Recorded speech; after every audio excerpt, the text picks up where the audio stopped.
یہ فتنوں کی آگ جلی، اس کو ہم انشاءاللہ کل دیکھیں گے۔ اللہ کریم ہمیں بہترین دعا مانگنے والا بنائے، اور جن ہستیوں کے بارے میں آج ہم نے پڑھا ہے ہم ان کے لیے عافیت، برکت، خیریت کی دعا مانگے۔ آج 1450 سال بعد بیٹھ کے ہمیں کوئی حق نہیں پہنچتا کہ ہم ان پہ کسی قسم کی انگلی اٹھائیں۔ صرف ان فتنوں کو بتانا ضروری تھا، نہ ہمارا یہ مسلک ہے کہ ہم کسی جماعت کے خلاف بات کریں۔ یہ صرف کیونکہ ہمارے اس چیپٹر کا حصہ ہے جو ہم پڑھ رہے ہیں، اور یہ تاریخ میں درج ہے، مستند حوالوں میں ہے، لہٰذا اس کو بیان کرنا پڑا۔ اللہ کریم اس پہ ہمیں معاف فرمائے اور کسی قسم کی ہماری پکڑ نہ فرمائے کہ ہم ان ذی الحج کے دنوں میں کسی ہستی کے بارے میں ایسی بات کر رہے ہیں۔ حضرت عثمان غنی، حضرت علی، حضرت ابو بکر صدیق، حضرت عمر فاروق، حضرت طلحہ، حضرت زبیر، حضرت عمر بن عاص، حضرت ابو موسیٰ، سب صحابہ ہمارے سر آنکھوں پہ ہیں۔ اللہ کریم ان کی قبروں کو روشن آباد رکھے، اور جہاں جہاں اس وقت ان کی نسلیں پال رہی ہیں اللہ کریم ان کو اپنی حفاظت کا خاص اثار دیں، جہاں جہاں وہ ہیں ان کے دین کو قائم دائم رکھیں، ان کی سخاوت، ان کے مال و اولاد کی برکتوں کو انشاءاللہ بڑھائے اور بہت بڑھائے انشاءاللہ العزیز۔ تو نبی کریم صلی اللہ علیہ وسلم کی سنت کی ہم بات ہر کلاس میں تھوڑی سی کرتے ہیں، اور جدید سائنس کے ساتھ اس کو دیکھتے ہیں، اور آج بھی ہم اپنے شیخ کی سنت نبوی اور جدید سائنس سے ہی فیض لیں گے کہ تیل اور کنگھی کا استعمال، کہ نبی کریم صلی اللہ علیہ وسلم سفر میں، حضر میں آپ کے سرہانے کنگھی ہوتی تھی، تیل ہوتا تھا، مسواک ہوتی تھی، تو یہ کنگھی اور تیل کا استعمال یہ سائنس آج کس نظر سے دیکھ رہی ہے۔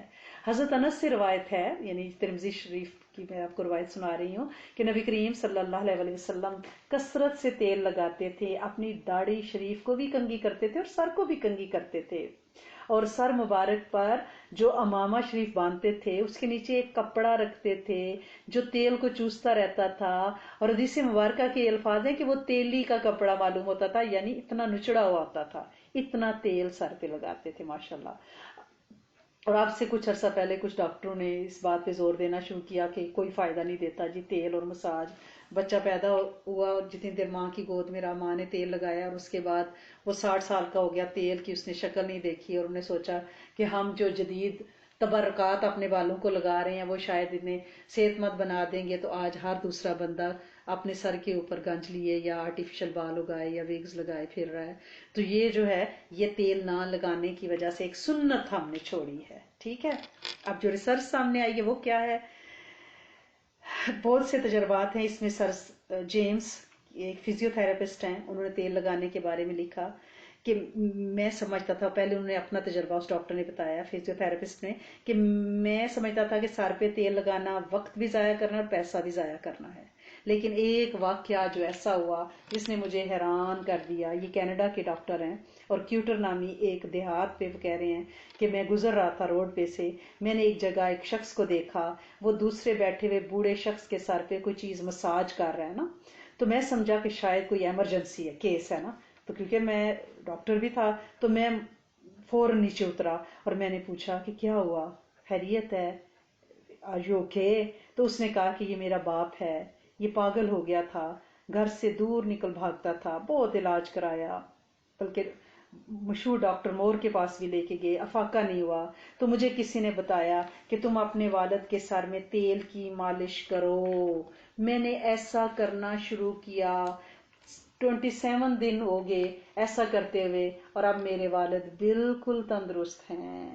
وہ ڈاکٹر کہتے ہیں کہ میں اس بات کو سن کے بڑا حیران ہوا، مریض کو غور سے دیکھا، ان کی رپورٹیں پڑھی، رپورٹوں کے مطابق تو وہ واقعی پاگل شخص تھا، اور اب وہ نارمل باتیں کر رہا ہے، کیونکہ کہتے ہیں یہ جو تیل ہے نا یہ ذہنی دباؤ، اعصابی کھچاؤ، سر کا پرانا درد، گردن اور پٹھوں کا درد، شانوں کا درد، اور اس کا یعنی مسلز کا پل ہو جانا، نظر کی کمزوری اور چہرے کی جھریاں، ان سب کے لیے یعنی آپ کی سکن کو بھی ٹائٹ رکھتا ہے، آپ کے پٹھوں کو بھی، یعنی ان کا کھچاؤ جو ہے نا اس میں یہ مفید ہے۔ اب یہ تو سوچیں کہ سنت ہے تیل لگانا، اللہ کے رسول صلی اللہ علیہ وسلم تیل کو اپنی بائیں ہتھیلی پہ ڈالتے، شہادت کی انگلی کے ساتھ پہلے اسے اپنی بھووں پہ لگاتے، آئی بروز پہ لگاتے، پھر اسے اپنے